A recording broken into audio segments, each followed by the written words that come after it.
নমস্কার। আবার চলে এসেছি আপনাদের সঙ্গে গল্প করার জন্য। নিশ্চয়ই সকলে খুব ভালো আছেন। আজ একটি অজানা গল্প করব। আমাদের সকল দেবদেবীরই তো একজন করে বাহন আছে, কিন্তু শ্রী হনুমানের বাহন কে? চলুন আজ তাহলে সেই গল্পই করা যাক। শ্রী হনুমানের অনেক রূপ। তিনি বায়ুপুত্র, তাই বায়ু বা তার নিজস্ব শক্তিই হলো তার প্রধান বাহন।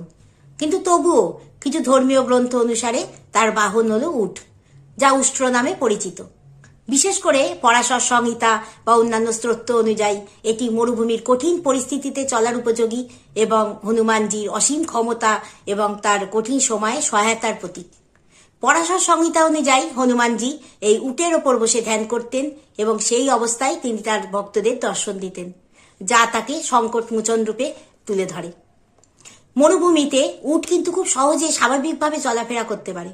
যখন মরুভূমিতে অন্য কোনো প্রাণী সহায়তা করতে পারে না বা সেখানে কোনো গাছপালাও নেই, উটই কিন্তু সেখানে শেষ অবলম্বন।